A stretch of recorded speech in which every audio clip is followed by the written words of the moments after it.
amigo torcedor tricolor, vamos começar esse vídeo agradecendo a vitória.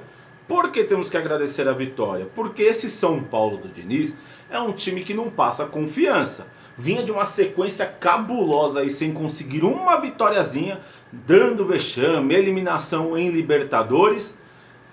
Perde para time forte, perde para time fraco.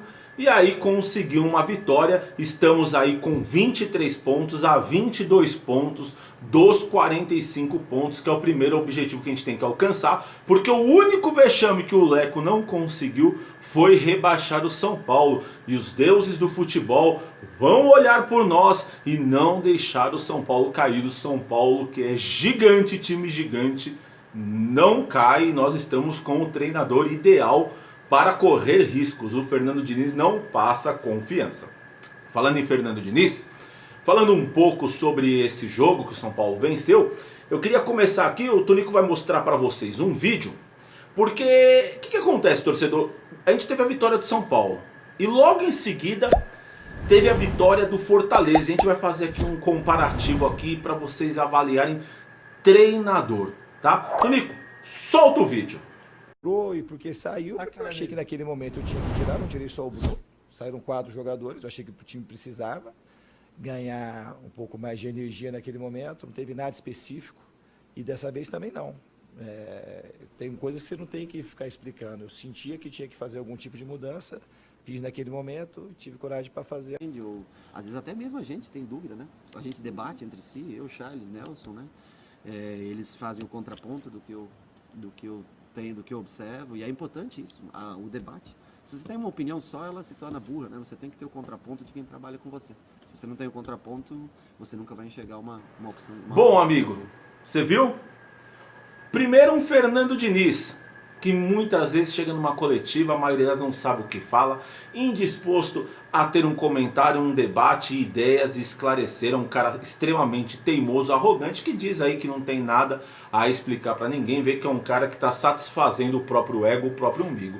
E logo em seguida você vê um Rogério Ceni totalmente aberto ao debate, a aprendizado, explicando tudo, coletivas assim, maravilhoso, um cara que realmente entende futebol. Então você vê como o Rogério Ceni está evoluindo. Rogério Ceni, que já tinha dado entrevista falando que ele encontrou um jeito de jogar que ele aplica no Fortaleza, mas que ele está estudando outras formas de jogar, como modificar a equipe durante a partida e novos esquemas táticos para trabalhar a equipe de acordo com o adversário. Você vê Rogério Ceni procurando evoluir na carreira. Rogério Ceni já que ganhou títulos como treinador à frente do Fortaleza, aí buscando aprendizado, enquanto o Fernando Diniz, extremamente arrogante, campeãozinho da Série A3 do Campeonato Paulista, achando que sabe de tudo, com muita petulância. E falando desse jogo, é uma vitória que você veja, o São Paulo venceu, mas quem é o que tem o mérito pela vitória? Quem? O torcedor. Bruno Alves na zaga, Luan de primeiro volante. O time que tomava gols há 10 jogos não foi vazado. Que coincidência, né? E o Brenner, que a gente falou tanto tempo aqui, martelamos, falamos. Brenner é camisa 9, joga de centroavante. Põe o menino na posição dele. Para com essa insistência com o Pablo. O Pablo não tá rendendo nessa posição. O Pablo nunca valeu esses 30 milhões. O Pablo tá um horror. Põe ele de camisa 9. Resultado? Tá aqui, ó, os números do Brenner. Que coisa. O jogador tá aí, ó, com 8 jogos, 2 de titular, com 4 gols, 1 assistência, 74 minutos para fazer o gol, 13 chutes, 8 no gol, 62% de pontaria. Números aqui do SofaScore, falando do Brenner aí nesse campeonato brasileiro. E eu vou falar uma coisa, você puxando os números, o Brenner nessa partida que teve aí 7 finalizações, o Pablo, se você somar todos os jogos, incluindo Libertadores, desde o jogo do Santos, ainda faltou finalização o Pablo ter os mesmos números que o Brenner teve em um jogo, falando só de finalização, não estou nem falando da questão dos gols que é o fator mais importante do futebol. Se o Pablo desse um chute pro gol, mas guardasse o dele, todo o jogo ele estaria fazendo gol. Mas não, o Pablo é um festival de perder gol e agora ele nem sequer finaliza. Mostra o quão baixa está a confiança um camisa 9 que não chuta no gol, que não faz absolutamente nada. E aí tá mais do que provado como o Brenner vem dando certo nessa posição. Tá mais do que provado outro pedido da torcida que deu certo. Um jogo, claro que o mérito da vitória é do torcedor que cobrou. As mudanças do torcedor fez o São Paulo vencer, tão quanto mostra como o Diniz foi teimoso e jogou uma taça Libertadores no lixo. Fez o São Paulo passar a vergonha de não se classificar na fase do grupo, algo que não acontecia desde 1987. O São Paulo teve sim uma eliminação para o Talheres na fase de pré-Libertadores mais recentemente, mas quando esteve na fase de grupo desde 1987, para você ver a incompetência do Diniz, que foi lá, sacou sem mais sem menos um Bruno Alves, fez suas experiências malucas de professor Pardal, e aí tudo que a torcida pediu deu certo contra o Atlético Goianiense. E aí vão falar também, mas o Gabriel Sara foi bem, ele é insistência do Diniz. Bom, então vamos falar a verdade, o Diniz vem insistindo, o Gabriel Sara vem.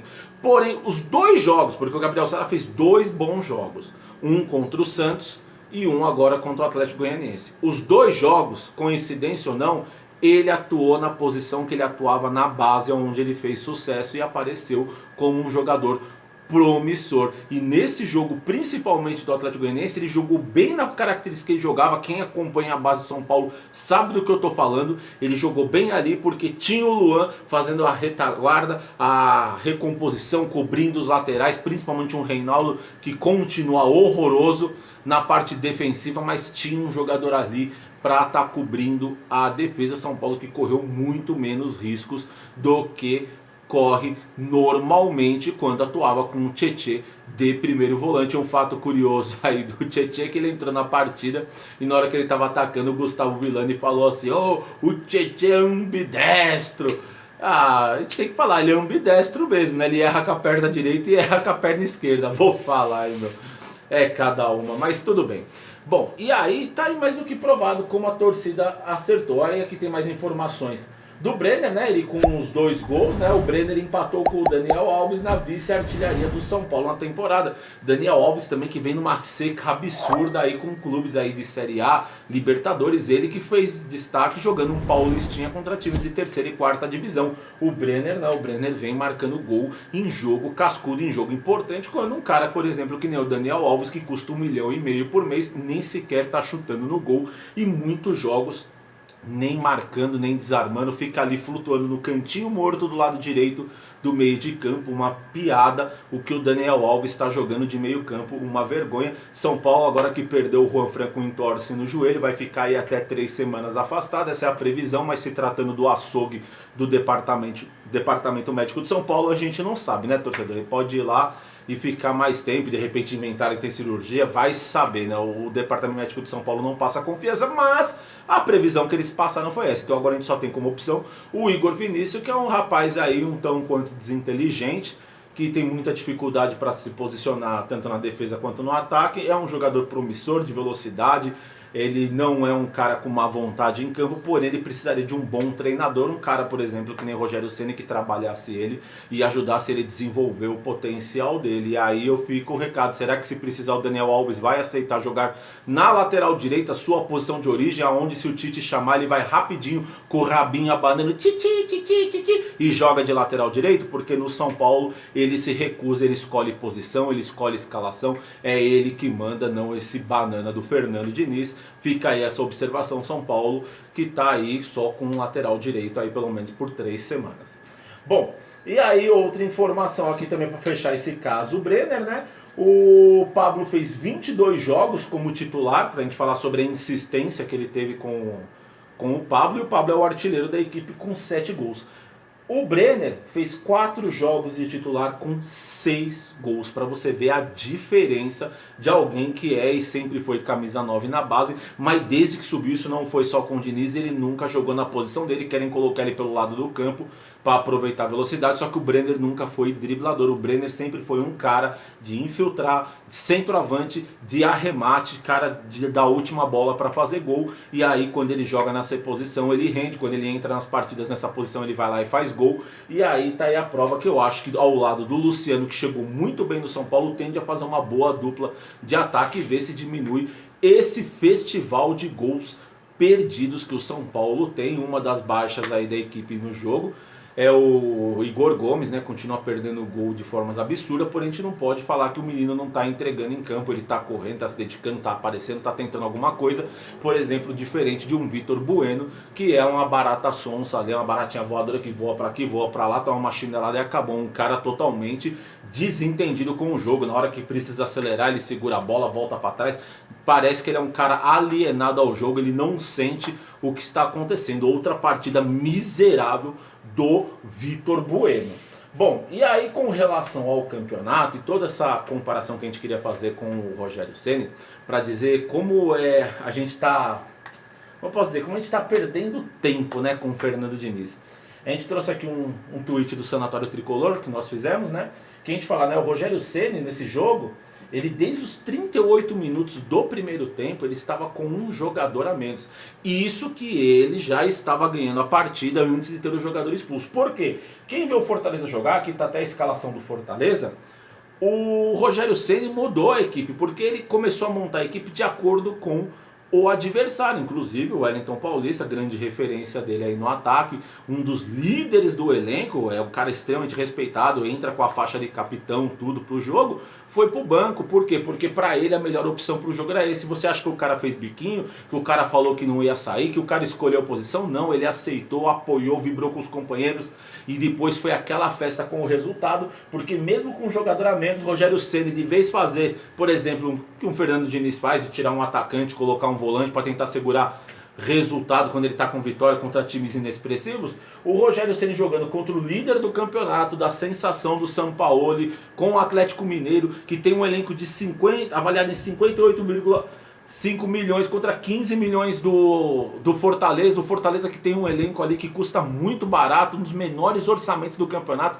Fortaleza que percorre junto com o Ceará a maior distância, é como se eles jogassem uma Libertadores o ano inteiro no Campeonato Brasileiro, porque viaja para cá, viaja para lá, um time que tem um desgaste absurdo com isso. O que o Rogério Ceni fez? Foi nada, fez a substituição aqui, e o cara que ele colocou, que estava com a cabeça machucada devido ao confronto que teve com o Ceará pela final do Campeonato Cearense, onde o Fortaleza larga na frente, o Rogério Ceni pode levantar mais um caneco, foi lá de cabeça, fez gol. Você acha que ele pegou e falou que não ia jogar, que não ia estar à disposição, que ia fazer um sambinha? Não, o cara foi lá jogar bola, meteu a cabeça, se dedicou pro clube e trouxe a vitória. Rogério Ceni ganhou um jogo do líder do campeonato com um jogador a menos. Rogério Ceni que vem dando aula em cima do Sampaoli, 3 jogos, 3 vitórias, ganhou até com o Cruzeiro, que estava com aquele bando de porcaria de jogador sem vergonha e safado lá, ainda ganhou também do Santos no ano passado. O Rogério Ceni dando aula de como está evoluindo como treinador. E aí, como a gente pegou e falou,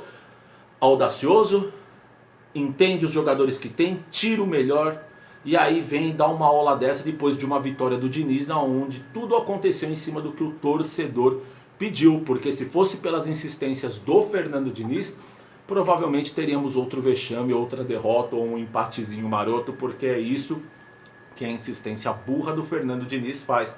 Um treinador que não tem a capacidade de arrumar o time. O Rogério Ceni trabalhando com jogadores, por exemplo, que nem o Paulão e o Roger Carvalho como zagueiros. Olha de quem eu tô falando. Jogadores renegados em Vasco. O Roger Carvalho, que jogou também no próprio São Paulo, montou um sistema defensivo com um a menos e não ficou lá jogando por uma bola. Ainda teve gol anulado aí bem polêmico pelo VAR, tipo aquele do Luciano quando a gente jogou contra o Atlético, aquele lance que até hoje ninguém explica aquele impedimento. Num gol do Yuri César aconteceu a mesma coisa. Rogério Ceni ainda poderia ter feito um 3-1 no time do Sampaoli, porque ele resolveu jogar bola. Plantou a defesa, fez um sistema bem feito e foi lá, tirou o melhor dos seus atletas, coisas que o Fernando Diniz faz questão de não ver e querer plantar a sua teimosia. Por isso que a gente falou aqui no nosso tweet, ó. Mais uma vez o mito dando aula, escalou um time conforme o adversário, ninguém com lugar cativo, uma equipe dando a vida em campo. DNA Rogério Ceni, e nós perdendo tempo com o Diniz. Parabéns ao nojento do Leco, que é o cara que chutou o mito para fora do tricolor. E aí, torcedor, para finalizar esse vídeo, aqui a gente vai recitar essa pérola aqui que diz tudo sobre o Fernando Diniz, né? Todo mundo criticou a chegada dele, todos foram contra, xingamos o clube por ter contratado esse cara, chamamos ele de ruim, chamamos ele de horrível, chamamos ele de péssimo. Mas o Diniz é um cara que não desistiu, foi lá e provou para todo mundo que ele era tudo aquilo que o Fernando Diniz é um bosta. O apelo que a gente faz nesse vídeo é o quê?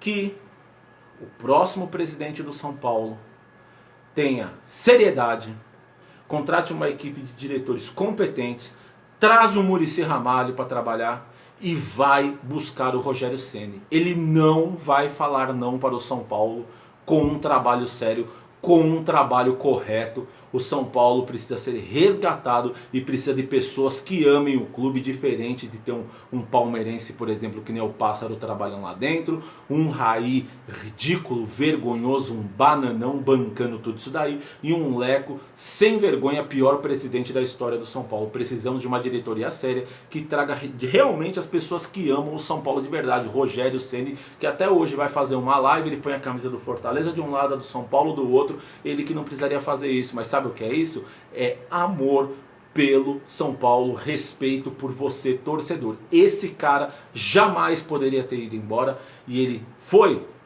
volta, vem pra casa. Rogério Ceni, o São Paulo precisa muito de você.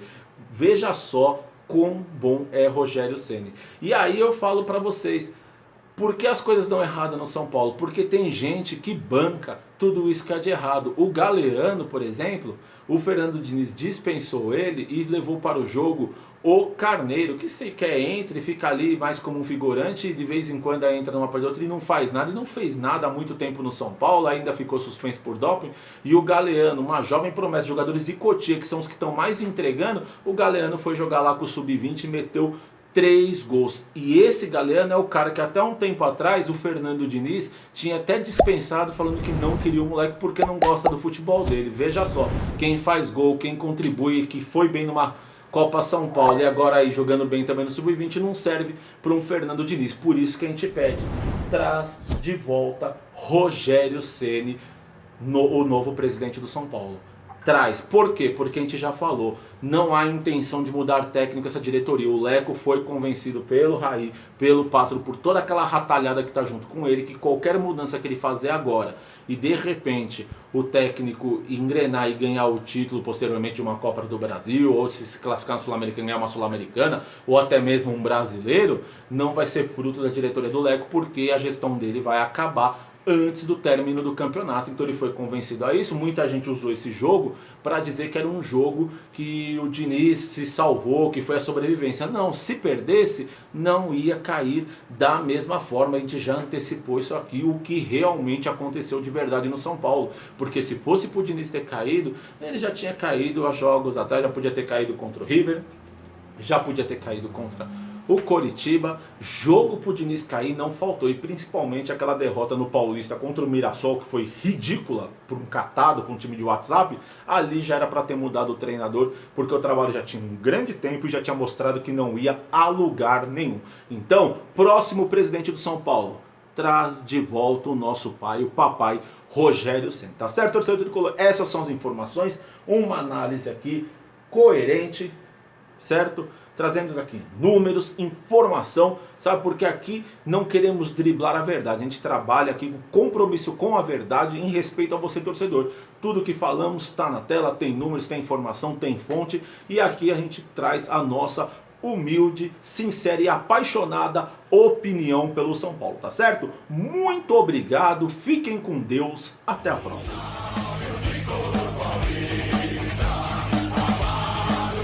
Brasileiro.